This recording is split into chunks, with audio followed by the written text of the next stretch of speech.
welcome to another module in this massive open online course. So, we are looking at the sampling of analog signals. In this module, let us start looking at also the reconstruction aspect, that is from the samples of the sampled signal, how can we reconstruct the original signal, alright. So, let us look at, so we are looking at sampling. Let us also start looking at reconstruction, that is how do you reconstruct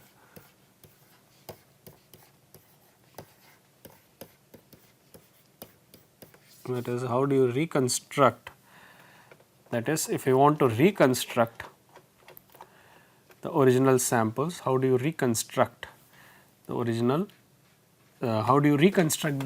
signal from the sample. So, we want to look at the reconstruction aspect. So, sampling and reconstruction. Now, we have already seen that the sampled signal, if MT is the original signal, this is your original signal.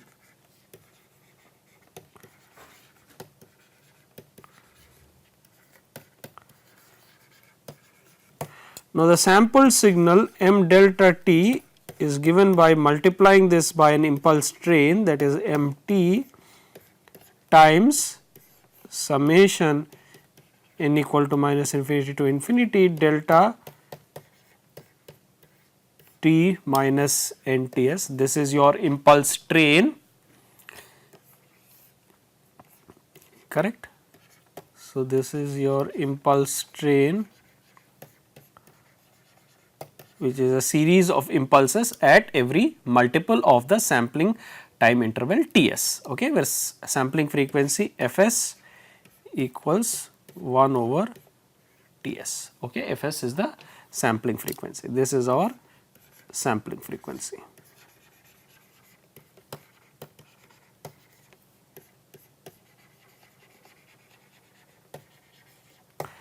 And now, we are multiplying MT by this impulse train, that is MT times summation n equal to minus infinity to infinity delta t minus NTS, and that each impulse at NTS, right, picks the value of the original signal M at NTS. So, we have from this impulse sampling, what we are going to get is your M delta t equals summation n equal to minus infinity to infinity M of NTS times delta t minus NTS, that is impulse at NTS scaled by the function MTS. So, impulse, so what is the summation of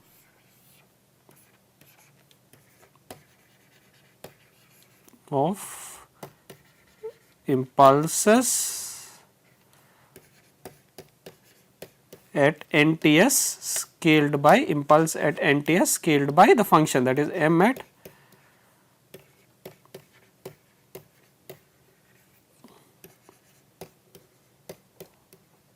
function at NTS.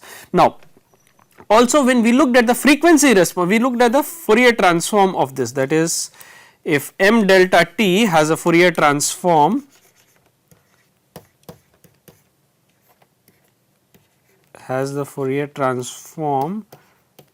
M delta f, we said that M delta f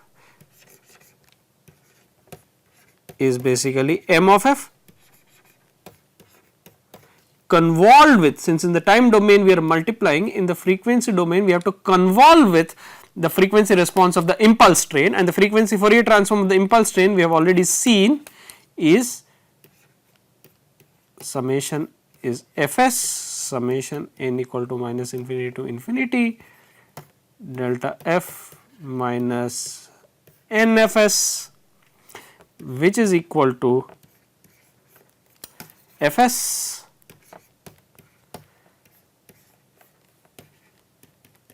summation n equal to minus infinity to infinity m of f minus Fs. So, this is your M delta f, this is the Fourier transform of the sampled function, okay. This is the Fourier transform of your sampled function.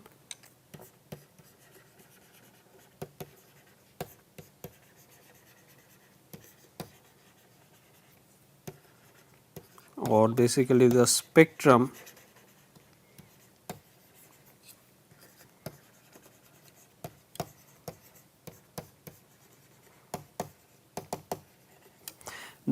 of the sampled function m delta t, and if you write this, what you will see is that this is Fs. So, Fs is a scaling factor, and Mf, the original spectrum Mf shifted to each NFS, that is Mf minus NFS, shifted to every multiple of the sampling frequency and the sum of all these spectral copies. So, what you have is very interesting. You have Fs times m of f plus Fs times m of, well, f minus Fs plus Fs times m of f minus 2Fs plus so on, plus also Fs, that is this copy shifted to minus Fs, Fs m of f plus Fs, Fs m of f plus Fs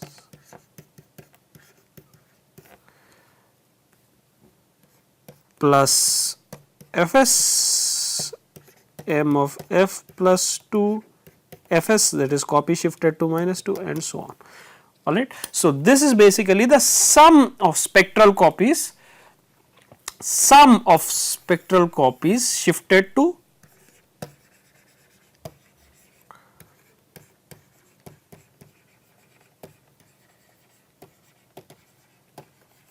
of MF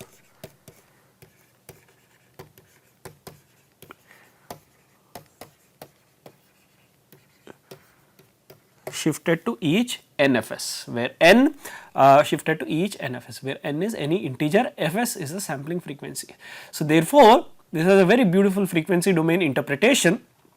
If you look at it in the frequency domain, what we have is you have your original spectrum. If you have your original spectrum, that is MF, which has maximum frequency FM, let us say,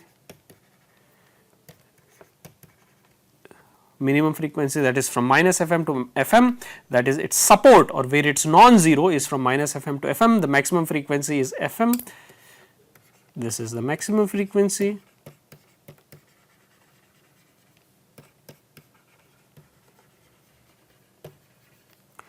And therefore, now what you are doing is basically you have Fs times Mf. So, the sampled signal m delta f will be, well, Fs times Mf. So, this is f of m, Fm minus Fm. So, this is Fs times Mf. Then you have another copy at Fs shifted by Fs, which can be, this is Fs. So, naturally this point is going to be Fs minus Fm, this point is going to be Fs plus Fm, this is your Fs times m of f minus Fs, so on. You are going to be have copies Fs m of f minus 2Fs, copy at 2Fs, and also similarly you can have a copy at, that is, if this is your minus Fs,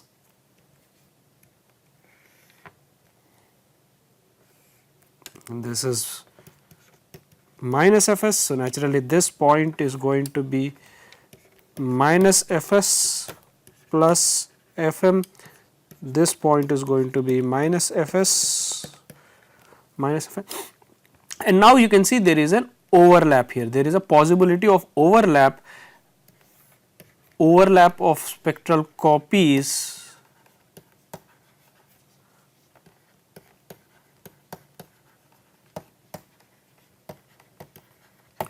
and this overlap of spectral copies, this leads to distortion. That is what we said, overlap of spectral copies, overlap leads to distortion. Okay.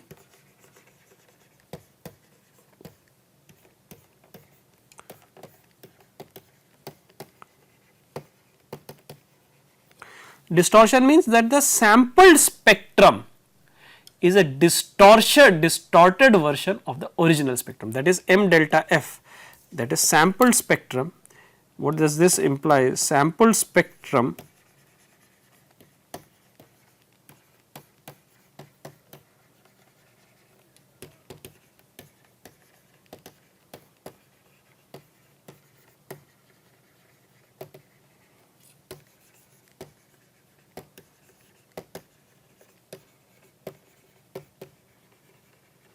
or I should not say sampled spectrum, rather I should say spectrum of sampled signal. We are not sampling the spectrum, but rather the spectrum of sampled signal.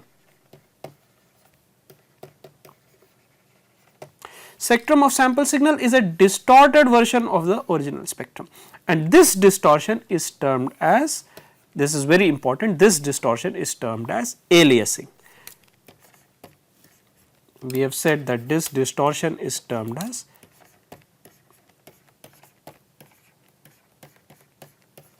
aliasing, that is these different spectral copies alias. Okay, and the condition for aliasing, remember we have also derived the condition for aliasing. Aliasing occurs when fs minus fm is less than fs. So, aliasing occurs when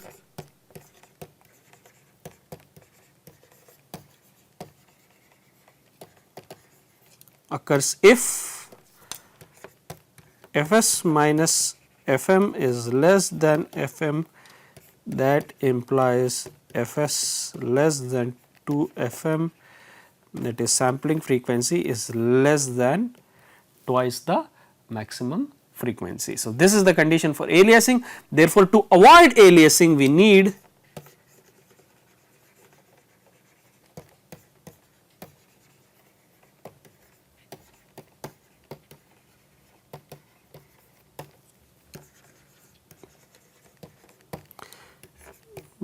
fs greater than or equal to 2 fm, that is the minimum sampling frequency.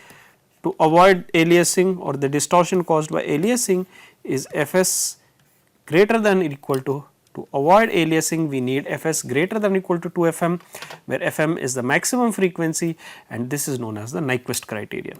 This is known as the Nyquist sampling theorem, or this is known as the Nyquist. This is known as the Nyquist criterion. And remember, when fs is greater than fm, what is going to happen? This is your original spectrum. Let us say this is your original spectrum mf between minus fm and fm. You are sampling at sampling frequency greater than fs, then you are going to have this original spectrum first scaled by, well, scaled by fs. So, this is your copy fs into mf. Now, if fs is greater than fm, you are going to have another copy over here. So, this is fs. So, this is fm, this point is fs minus fm, this point is fs plus fm. Similarly, if you look at this over here, so this is fs mf minus fs. Similarly, and then you will have various components fs mf minus 2 fs and so on. Similarly, here you will have at minus fs, this is your minus fs plus fm, this is your minus fs minus fm, and now realize there is no overlap or no aliasing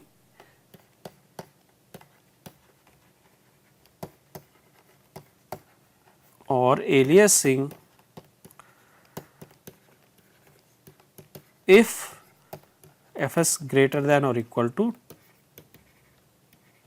fs is greater than or equal to 2 FM. So, there is no overlap or aliasing is Fs is greater than or equal to 2 FM, and now there is no distortion.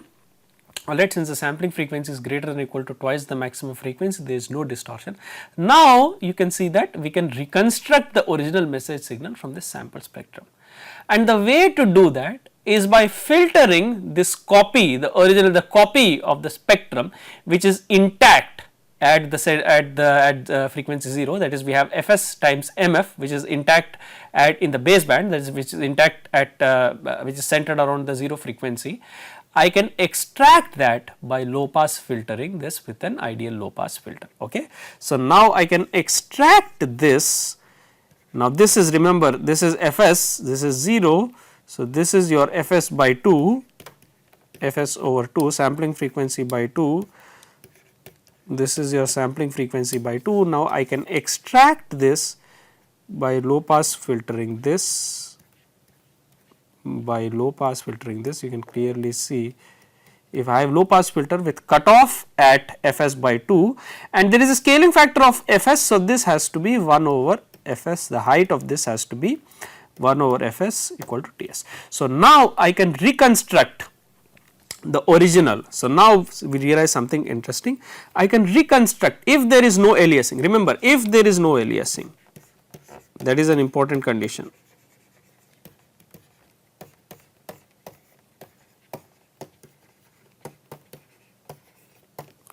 If there is no aliasing, reconstruct or original message signal or MT can be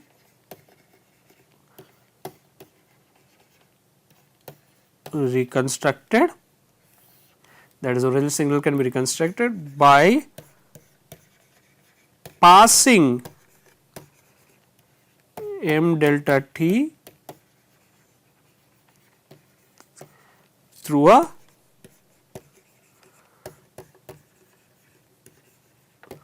low pass filter with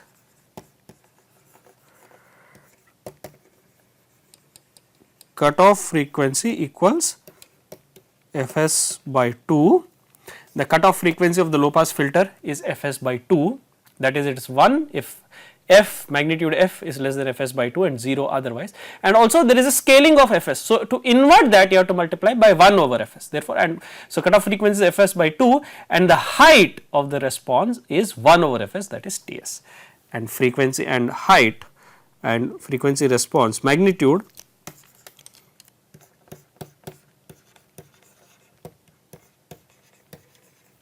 equals 1 over Fs equals Ts. So, the filter looks like this. Basically, I have my filter, okay, and now I have a low pass filter with cutoff equals Fs by 2. So, this is Fs by 2, this is minus Fs by 2, the height of this is 1 over Fs equals Ts. Okay. So, this is my reconstruction low pass filter,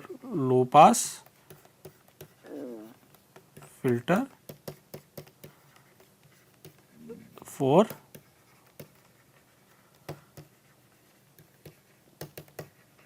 this is my low pass filter for reconstruction. Let us term this as h of t. So, this is h of f, which is a response of, let us say the impulse response is h of t. So, we have h of f, the response is basically it is easy to write this down, this is h of f which is equal to 1 or basically Ts if f magnitude of f is less than or equal to Fs by 2, where Fs is the sampling frequency and this is 0 and this is 0 otherwise. Okay. So, this is basically the low pass filter, that the LPF for the low pass filter that we want to employ for reconstruction, okay, which is magnitude Ts if f is less than or equal to magnitude f is less than or equal to Fs by 2, 0 otherwise. Okay. And now this low pass filter you can find out the impulse response of this, that is a time domain impulse response, and the impulse response of this we already know this is a pulse remember if it is if the signal is a pulse in the time domain, then in the frequency domain it is a sinc. And if you apply duality, if it is a pulse in the frequency domain, naturally the impulse response or the response in the time domain must be a sinc function, and the response of this in the sinc domain, that can be seen as follows, that is that can be seen as follows. From duality, this can be easily obtained as this is sinc of the corresponding h of t equals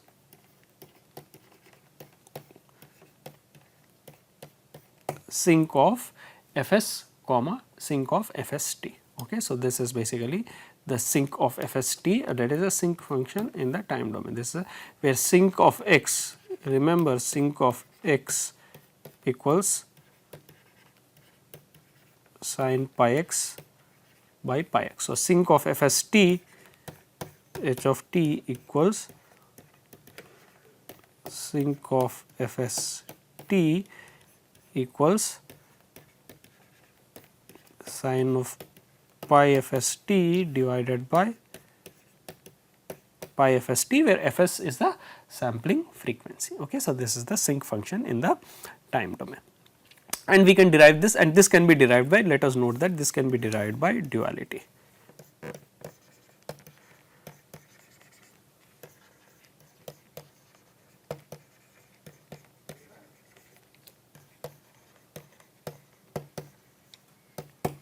And this can be derived by duality. Okay. So, this can be derived using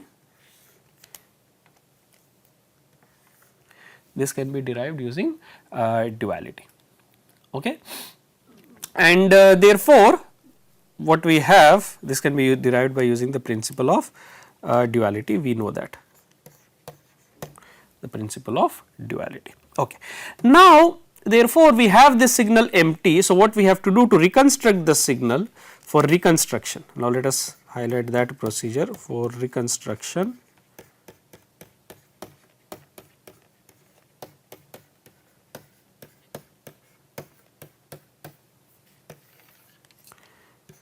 We take our sampled signal m delta t, pass it through the system with impulse response h t, and that gives this. So, m delta t convolved with h of t, that gives back our original signal mt when there is no aliasing, right, because we are low pass filtering to extract the component at 0 frequency. There is a component between minus fm and fm, which is simply a replica of the spectrum of the original signal mt scaled by fs. So, we are multiplying by the low pass filter, which is response which has a cutoff frequency fs by 2, and obviously to invert for that scaling or to account for that scaling, we are scaling this by 1 over fs or basically ts. Okay, that gives us back the original spectrum. It gives us back the original spectrum in the frequency domain. In the time domain, naturally in the frequency domain we are multiplying, so in the time domain it is basically convolution. Okay, and that can be expressed as follows. Now, if you look at that, our m delta t, the sampled signal, is summation n equal to minus infinity to infinity m of nts delta t minus nts. Now, I have to take m delta t and I have to convolve with sinc of t fs, that is sinc of fst. Remember, this is our reconstruction filter, sinc of t fs or basically sinc of fst, and therefore, what we can see is m of t equals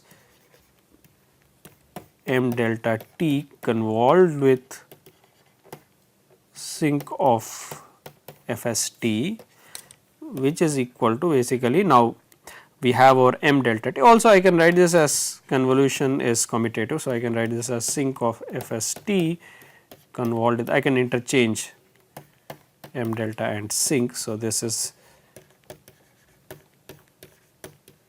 sinc of fst convolved with, well, m delta t, we have already seen, that is n equal to minus infinity to infinity m of nts into delta t minus nts, which is basically equal to, which equals, well, Fs taking the sinc inside, that is n equal to minus infinity to infinity, sinc of Fst convolved with delta t minus nts. Now, a function convolved with delta t minus nts, the function is simply shifted to nts. So, that is Fs shifted by nts. So, that is n equal to minus infinity to infinity sinc of Fs of t minus nts, where we are once again using the property, that is function x t convolved with delta t minus t naught is simply x of t minus t naught, that is x of t shifted by t naught. So, sinc of Fs t convolved by delta t minus nts is simply sinc of Fs t minus nts. And now you will realize that Fs into nts is 1, because Fs is the sampling frequency, Fs into Ts, because Ts is 1 over Fs. So, Fs into Ts equals 1. So, if I use that principle over here, what I get is summation n equal to minus infinity to infinity Fs sinc of Fst minus Fs into nTs, that is simply n, and that is the original reconstructed signal. That is how we can reconstruct the original signal by passing it through the sinc filter, or this is basically a filter whose response is basically, this will be your I am sorry, I am missing the M and Ts, there has to be an M and Ts, M of NTS, and this is also, there will be M of NTS. So, what we are doing is basically we are shifting, correct, we are shifting, of course, there is no Fs, there is no Fs, because this is simply your M and Ts into delta t minus Ts. So, this is simply M of NTS. So, anyway, so what we are doing is basically we are taking each sinc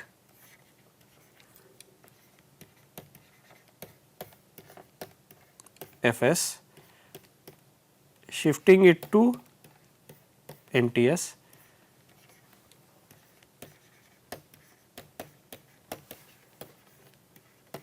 that is shifting sinc of Fst to each NTS,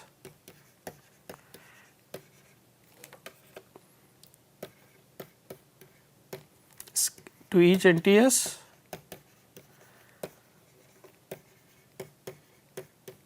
scaling by MNTS, scaling by MNTS followed by the sum.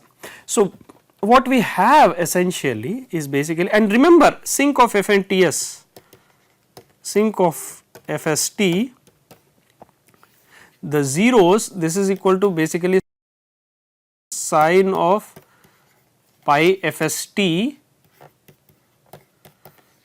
divided by pi FST.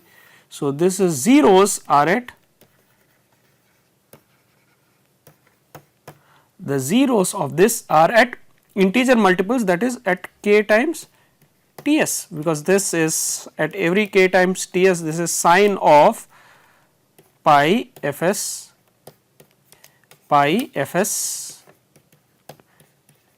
k times Ts divided by pi Fs k times Ts, Fs into Ts is 1. So, this is sine of k pi divided by k pi, which is 0. So, the zeros are at basically k times Ts, that is at every integer multiples of, at integer multiples of Ts. So, therefore, now what you are doing is essentially, if you can look at this, you have your sampled signal m delta t, which consists of impulses, correct. So, this is your m of, this is your sample, which is basically your m of NTS. So, let us say n equal to 0. So, this is your sample, which is m of Ts, this is your sample, which is m of 2 Ts, and so on, and this is your sample, which is m of minus Ts, this is your sample which is m of minus 2 Ts and so on. Now, what you are doing, you are shifting the sinc to Ts, scaling it by m of nTs or m of 0, and then you are superimposing this sinc. Okay. So, you are taking the sinc, scaling it by m of 0, sinc amplitude at 0 is 1. So, you are scaling it by m of 0.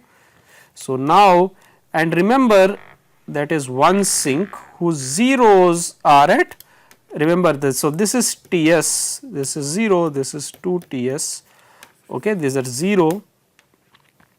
So, this is 0, Ts, 2 Ts, minus Ts, minus 2 Ts, and now when you scale it by m0, remember the zeros are still at Ts, 2 Ts and so on. So, what you are getting is the sinc which is like this, that is the zeros are at basically the various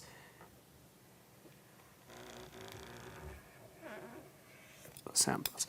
And now then you are taking a second sinc, scaling by m of Ts, and the zeros of this sinc will again be at,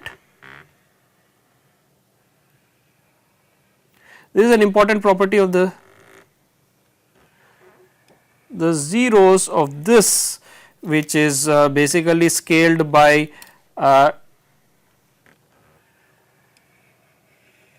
2 Ts are going to be at scaled at Ts is going to be at 2 Ts 0 and so on.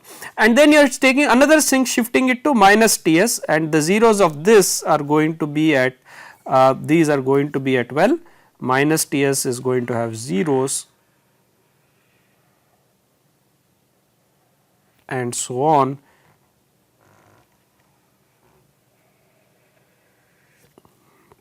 And what you are observing is basically from this figure, what you can observe is basically the reconstruction is nothing but a sum of shifted sincs. You are taking each sinc function, sinc of fst, shifting it to n times Ts and scaling it by the value of the sample, that is m of n times Ts.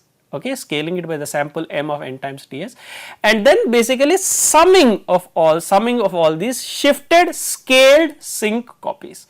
And the interesting properties are the zeros, that is wherever you are scaling it by n of Ts, wherever you are shifting the sinc, scaling it by m of nTs, shifting it to n of Ts and scaling it by m of nTs, the zeros of this sinc coincide with basically the other samples. So, it is not affecting the other samples. So, the reconstruction at the samples exactly is unaffected, and that is true because if you have to reconstruct the original signal back, then we know the values at the samples, they are simply m of 0, m of Ts, m of nTs and so on, alright. So, the reconstruction is not affecting the samples at the locations, alright, and this is an interpolation, alright. What we are doing essentially, we have these samples and we are interpolating these samples to create the original signal MT, and this is interpolation using the sinc filter. So, what we are doing is literally basically we are interpolating using the sinc filter.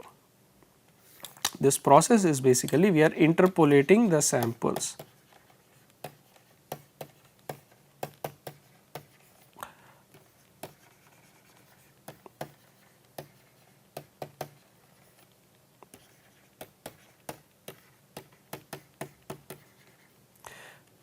We are interpolating the samples using the sinc filter.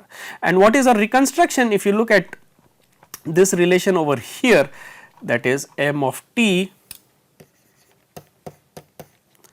equals summation n equal to minus infinity to infinity m of nTs sinc of f Ts minus nTs, that is this is basically shift, that is basically shift sinc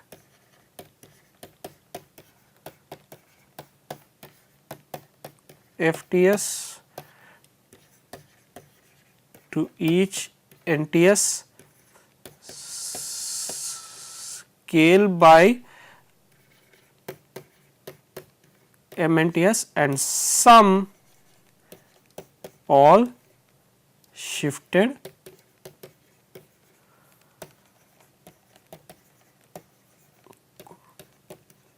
copies of this function sinc of this is sinc of FST, sinc of FST, sinc of FST minus FST minus NTS, correct, sinc of FST minus NTS. So, you are shifting this sinc of FST scaling by M of NTS and sum of all shifted copies of the function sinc of FST, and that is what you are doing, and this is basically your sinc interpolation.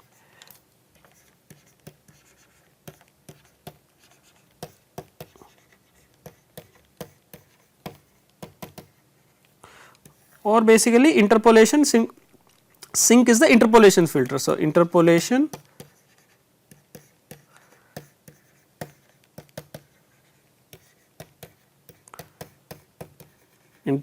filter is sinc function, has a sinc response basically.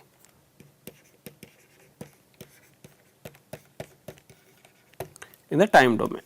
This is the interpolation filter. The sinc function sinc of FST is nothing but the response of the interpolation filter. Alright.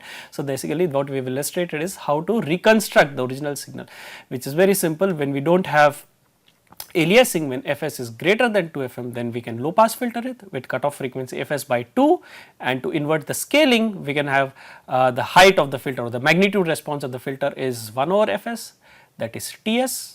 Alright, the corresponding response in the time domain is sinc FST. So, passing the sampled signal through this filter with response sinc of FST, we are able to interpolate the samples, alright, interpolate the samples of the sampled signal and basically reconstruct the original message signal MT without any distortion, since there is no aliasing. Alright. So, that concludes the reconstruction aspect of the original signal. Alright. So, we will stop here and look at other aspects in the subsequent modules. Thank you.